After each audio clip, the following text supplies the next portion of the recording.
Okay, so I'm going to be starting with a video. Hopefully it works. And skyglass. James Chaney, Andrew Goodman, and Michael Schwerner were murdered in Philadelphia, Mississippi, for assisting in facilitating the registration of eligible blacks in Mississippi to vote. As we reflect on the 55th anniversary, one thing we should also reflect upon is how we as a society can grow to value the vote and the rights of all citizens. There are some parallels between 1960 and today. In 2019, the United States is forced to have Reconstruction meeting about its soul. When I think about the legacy of Andrew Goodman, James Chaney, Michael Schwerner, in many ways things have only gotten worse since then. You know, the Voting Rights Act of 1965 was gutted the year after that election. Things were bad before that, and yet here we are now where people have fewer voting rights than they did in 1965 because of that Supreme Court case. What we've seen is a number of lawless, unconstitutional tactics that is deliberately meant to suppress the youth vote. They can really inspire people to do the work for which Andrew Goodman and others died. I believe it's an obligation to fight for those issues that we feel that are important, to protect our democracy. Voting is a voice. I was always told that is your voice, and without a voice, you have no significance. Passing the torch is it's helping all of us together, moving forward. Building coalitions of different people to do this work is critical. This is a story of coalition building of large numbers of people. That's what we're doing today. All right. James Chaney, Andrew Goodman, and Michael Schwerner. These three young men conducted such impactful work that was so threatening to the Ku Klux Klan that they were murdered by them in June of 1964 in Philadelphia, Mississippi. What were they doing that was so dangerous? They were a part of the Mississippi Summer Project, organized by the Council of Federated Organizations to send Northern college kids to form freedom schools to teach disenfranchised African Americans about their constitutional rights, register people to vote, and advocate for equality in the South. Carolyn Goodman, Andrew Goodman's mother, called this a recipe for martyrdom. And indeed, it did make a martyr of her son Andrew, her second child, whom she and Robert, her husband, referred to as the symphony of their dreams. And yet, she was not embittered by her son's murder.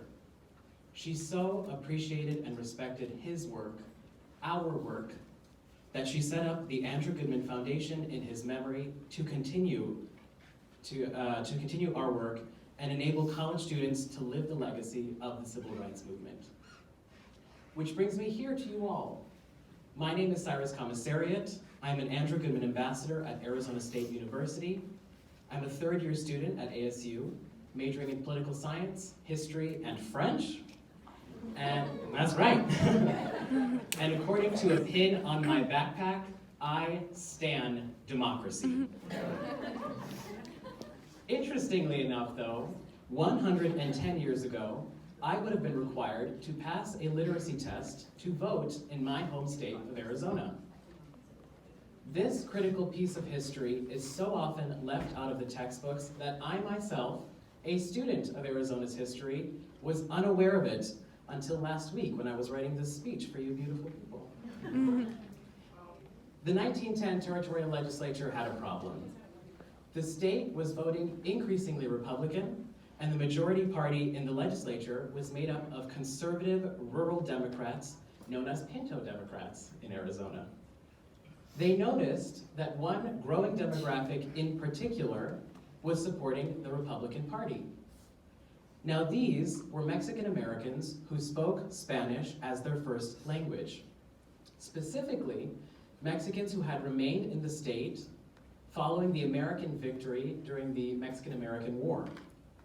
Now this group of people were given all the rights, privileges, and responsibilities of American citizens following the treaty. And many of these Arizonans still exclusively spoke Spanish. Now, according to the Territorial Legislature, this made them ripe for voter fraud, as migrant workers who worked in the state and were Mexican nationals and also spoke Spanish were determined to vote in American elections. Now, the true justification behind this policy was far more insidious. Rather than trying to earn the votes of these Americans, it was simply easier to prevent them from voting. A different community was targeted by this policy than in the South, and because of that, we in Arizona do not associate ourselves with Jim Crow, despite us having our own ugly history with voter suppression efforts. This law was supported by former Senator Barry Goldwater, the father of the American conservative movement, Chief Justice William Rehnquist, and was defended by the state in federal court following the passage of the 1964 Civil Rights Act, which banned such discriminatory practices. It wasn't even fully repealed by the state until 1972, the year my father was born. Now, did you all catch the justification for this policy? Voter fraud prevention. Now, where have I heard that before? Here we are fighting the same battles, trying to protect the rights of our fellow Americans to vote. Well, it's a good thing we're here, and it's a good thing James Chaney, Andrew Goodman, and Michael Schwerner stood up and did the same work that we are doing today. You can trace a line from that bill in the Territorial Legislature to the murders of James Chaney, Andrew Goodman, and Michael Schwerner, to the Civil Rights Act of 1964, and finally to today, where maps are drawn to the benefit of a particular party, where voter ID laws prevent voting, period.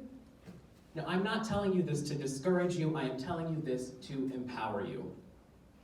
After I finish speaking, I will answer any questions you have, and then we will all be going to the African American History Museum, which is in itself a monument to the work that we are doing.